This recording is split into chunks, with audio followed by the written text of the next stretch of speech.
Yo, what's going on, everybody? Stack Apples Jack here, bringing you a brand new video. And today, we're going to be discussing ILUS once again, as some more news has come out on this stock. And as you can see, this last time we discussed this, it's down a couple of cents, right at that 8 cent mark, bouncing off roughly the 7 cent mark, coming back up to the 8 cent mark. But guys, before we get into this video, we discuss stocks like ILUS all the time. HVCW is another big one we discuss. And NUGN, big OTC stocks we discuss everything that's trending. So guys, please consider subscribing to the channel for more great content. But as you can see, a strong Q3 resulting in further quarter-on-quarter growth for ILUS. We remain well on target for 140 million in audited run rate revenue this year. Audited is the big thing here. Our assets are also growing exponentially in the short term. Of course, once it's audited and it shows 140 million as revenue this year, it's confirmed. It's audited. So, a couple days ago, they also tweeted, "We are pleased to confirm that our ILUS Form 10 is complete for the current companies, and due to a new acquisition, this will be added to the Form 10, which will therefore be submitted in the coming days." So basically, what does this mean? Because of the new acquisition, the news just don't stop with this, guys. Form 10 is the gateway to ILUS becoming fully SEC reporting, with the name change and application to uplist to the OTC QB. So once this is done, that will lead them into this.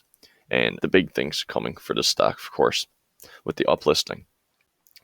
But as you can see, on September 30th, a nice article here, Quality Industrial Corp, QIND, which is, confirms completion of external evaluation and consolidation of financials for first acquisition. Now, as you can see, the acquisitions, applicable financial results will be consolidated into QIND's Q2 and Q3 2022 profit and loss and balance sheet when the company's Form 10Q, which will report the financial performance on the 9 months ended September 30th, is followed by the 14th of November 2022.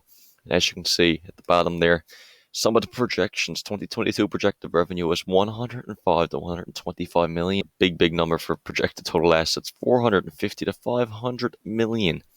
As you can see, this John Paul Blackwell said, "We are pleased that this thorough evaluation for such a large acquisitions has been completed. It gives us clarity we need to and confirms higher revenue than originally forecasted for 2022 and beyond.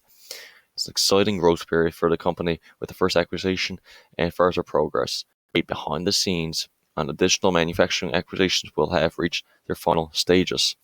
And it also says here, although it's been a lengthy process, they'll always make sure to be extremely thorough in their diligence, with acquisitions and whatnot, which is great to see.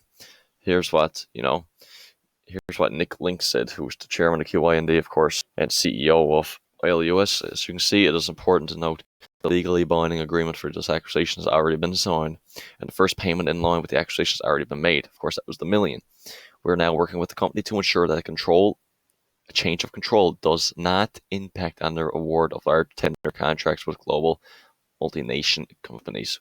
And this is big as well. You don't want to affect any of that. We're navigating our way through the necessary steps to ensure the smoothest path forward for the acquisition to achieve its agreed growth forecasts. Once confirmed, the final share price agreement, which is already in the attorney's hands, will be signed by both parties, which is big. And we discussed this already in our last video. As you can see, here's an actual article released by ILUS as they appointed the investment bank to assist with the uplist and associated acquisitions.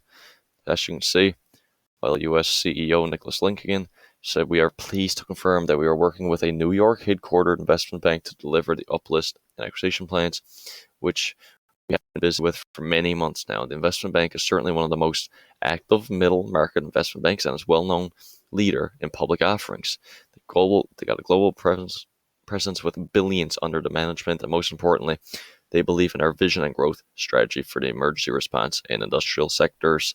They are extremely confident that they are the right partner for our next phase of growth," which is big. And of course, we discussed this in a video a while ago. It could be EF Hutton. As you can see, they are a full-service middle market investment bank. They have completed over 500 lead managed transactions and collectively financed over 250 billion in public and private capital markets, which is huge, guys. So just another update video I'm going to work on bring you some more stocks, guys. It's been a busy week for me. I apologize for lack of content, but again, we're going to grind these out. I'm going to bring you these stocks, try to get some new bangers on the channel. Of course, guys, if you enjoyed the video, I know you all love ILUS. I love ILUS. Everybody loves ILUS.